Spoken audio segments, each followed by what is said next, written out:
Well, I because of the just want to content of his point own out character. my puppet master, Hadar Hazony, has arrived. Hey, Hadar, how you doing? Hadar. So this is Yoram's son, right?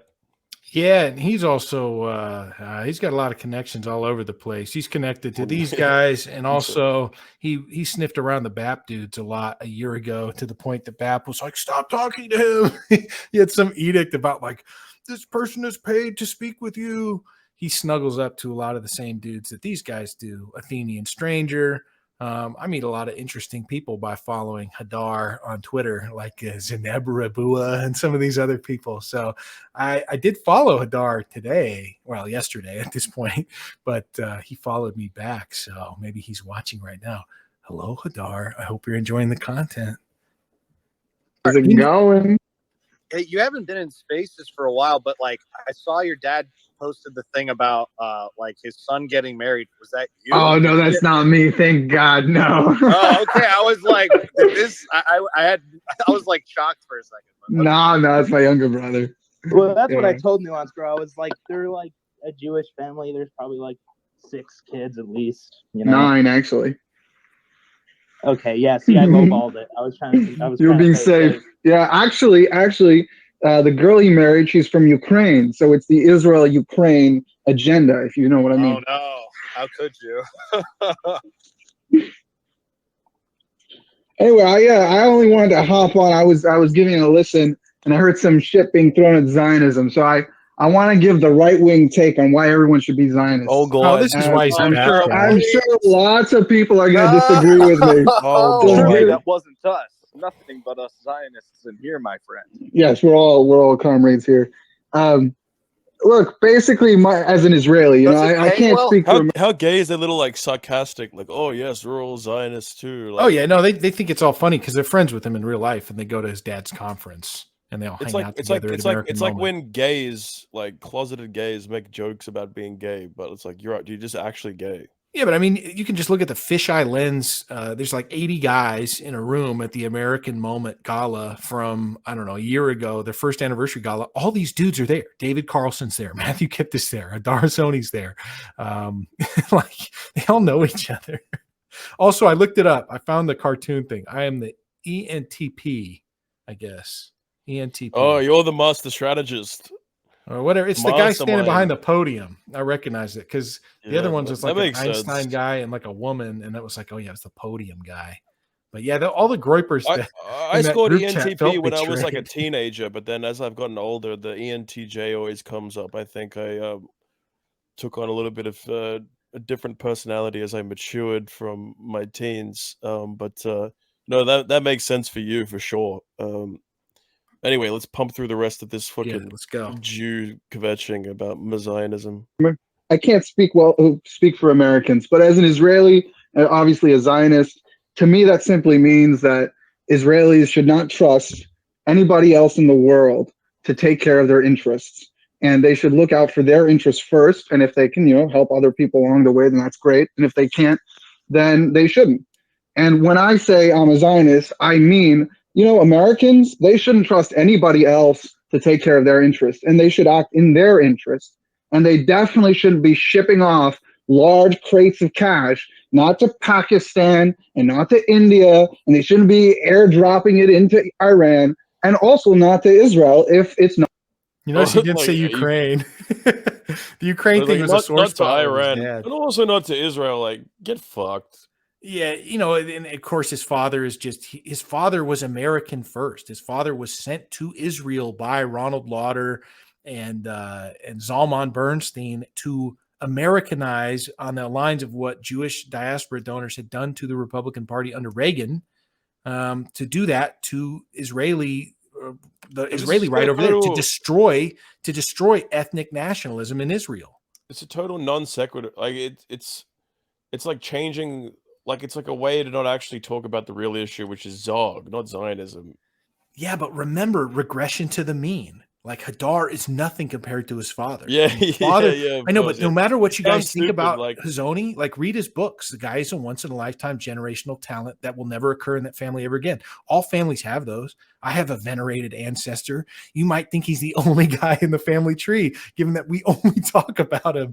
Like that's it. You get one dude, and Yoram is it, and it's never going to be Hadar, and it's not any of the other brothers either. So the guy is dog shit compared to the old man. And that's just how the cookie crumbles. Not in their interest. And I think people need to you're talking about the pallet of cash that belonged to Iran in the first place. That's what you're talking about. Oh, come now. Wait, you're saying that wasn't their money? No, I'm saying it just wasn't in American interest to send it over there. But okay, we can argue about it. Listen, that aside, it was their money, right? Yeah, but you know. Okay, you just wanted to steal their money. Just be honest. No, I don't think America should be helping regimes that are not their allies. Allies now. This guy's $3.8 billion a year to Israel. If you're criticizing a $4 billion, also Joel, I want to point out that I'm not sure it is. Hadar's paternal grandfather was like a nuclear physicist in the United States, and his mother is just a woman from like a broken home who's a Protestant. So he's a victim of the silent Holocaust as well. His bloodline has been just totally diluted after like 3,000 years together. So that's another thing. And that's why Yoram cannot be an ethnic nationalist either, is that he writes about this in the memoir sections of Conservatism, a Rediscovery, which is a great book in that it completely illuminates his project in a personal level, and that he came from a broken home. He met a woman who came from a broken home at Princeton during the Reagan Revolution as freshmen. The only stability they had on campus while everybody's getting drunk and fucking and doing drugs is Hillel, the campus Jewish institute.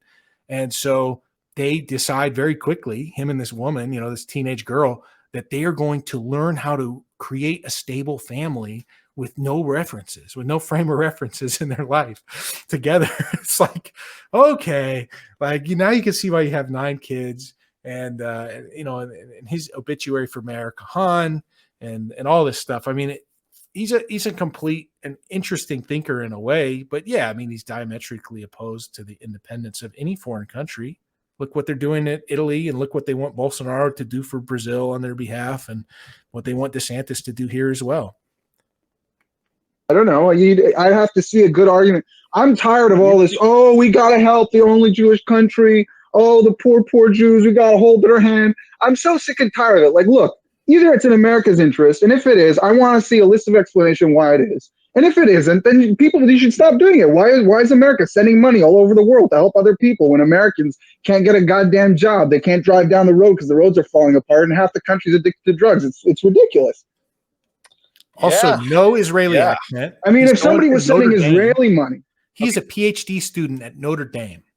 Okay, at Notre Dame in Indiana, maybe under Patrick Deneen, who his father has known since their graduate days at Rutgers. I haven't seen whether or not Deneen is running his department, but I wouldn't be surprised if this is a nepotism case. So this is a guy essentially raised in the United States. You hear he has basically accent-free American English language. He's going to school here, and he meets all these guys. All these dudes are his friends because they come together at his father's Zog conference to steer and manipulate Western governments toward the Likud party's ends.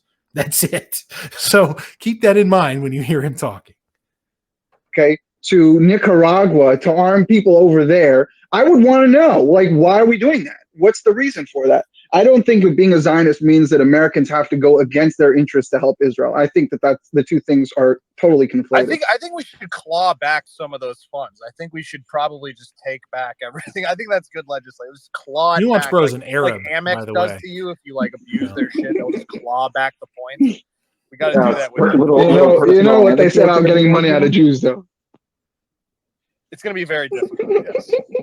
Little personal anecdote there, Nuance Bro, about Amex. Yeah, it's all those first-class flights it's internationally. Never happened to me. I try to be very careful about the points programs and all the terms, but I know it's happened to people. Jonathan, welcome back to Twitter. unfortunately so. It's not really happening. I mean, Nick went after BAP for like no reason and just spent hours and hours calling him a Zionist, which is the biggest joke in the world. And there was absolutely no content to it. There was no real criticism. It was just, oh, here's a person who's getting big and has a big following, so I'm going to attack him because I want to be the only person with a following, and I don't like that there's frauds like that. I'm not sure who you are, but what I think that if any reasonable person in the America First movement were to give a substantive critique of BAP, it would be that he's a pagan and is not promoting Catholicism, or at the very least Christianity. It was not a blind attack of like, oh, well, this guy because he's big. I hate to stop this. If you guys want to start a different space and like continue it, you can. I think we talked a lot of this stuff out. I see another space right now being hosted by Joel Valdez with Matt Gaetz and Lauren Boebert, and they're actually letting. Or to give a substantive critique of BAP, it would be that he's a pagan and is not promoting in the world, and there was absolutely no content to it. There was no real criticism. It was just, oh, here's a. I just realized I missed this guy. What? Listen, look at what this guy says. This new brand of. Like, oh, you missed that part. Okay. Together, regardless. That's funny. I guess because I was laughing at it. That's absolutely necessary. Unfortunately, so it's not really happening. I mean, Nick went after BAP for like no reason and just spent hours and hours calling him a Zionist, which is the biggest joke in the world. And there was absolutely no. He doesn't know. Biggest joke. Are you serious? So keck, dude. But remember, I was okay. I am moving to more surety that Hadar is actually getting a PhD under his dad's grad school friend Deneen, because it has to be nepotism. This guy doesn't belong in a PhD slot, not at a relatively high tier school. For everyone, I think he's like a religious studies guy. Go follow